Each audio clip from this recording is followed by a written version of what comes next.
প্রথম গেলাম চিড়িয়াখানায়। এই দেখুন জলহস্তী কি সুন্দর। এরপরে এই দেখুন ভয়ঙ্কর একটি চিতাবাঘ, আমাদের পেলেই টুক করে খেয়ে নেবে। তো কাঁথায় বেড়া আছে, তাই জন্য মোটামুটি আসতে পারছে না। এটা ভয়ঙ্কর দৃশ্য, একটা মনোরম দৃশ্য।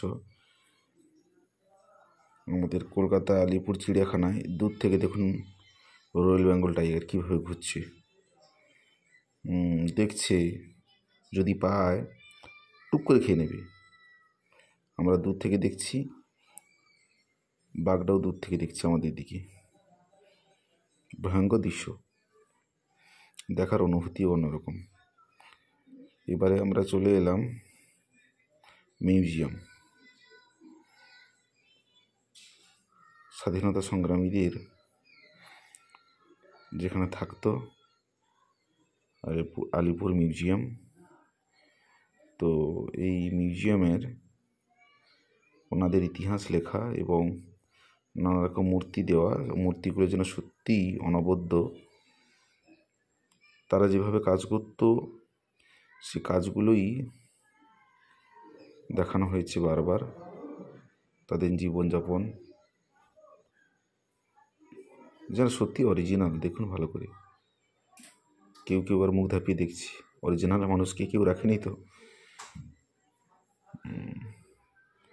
তাদেরকে যেভাবে জেলে বন্দি রাখা হতো সে সময়কার স্বাধীনতা সংগ্রামীদের, একটা অনবদ্য দৃশ্য।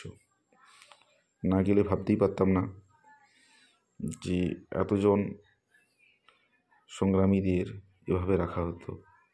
দেখুন যে শিল্পীগুলো এই মূর্তিগুলো বানিয়েছে তাদেরকেও ধন্যবাদ দিতে হয়। সত্যিই এত সুন্দর। কেউ পা দাবিয়ে দিচ্ছে, গা দাবিয়ে দিচ্ছে, আর আমরা তাকিয়ে দেখছি। জেলের মধ্যেও একটু নবাবিও চলে, কোনো জায়গায় হাত দেওয়া যাবে না। দূর থেকে দেখুন ভালো করে, আমরাও দেখছি। কারোর কষ্টের করুণ নয়নের বিষয়।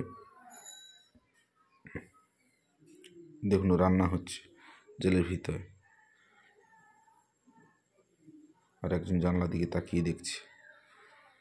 কত রকম সব সে সময়কার কারুকার্য। Thank you. ভালো লাগলে সাবস্ক্রাইব করবেন।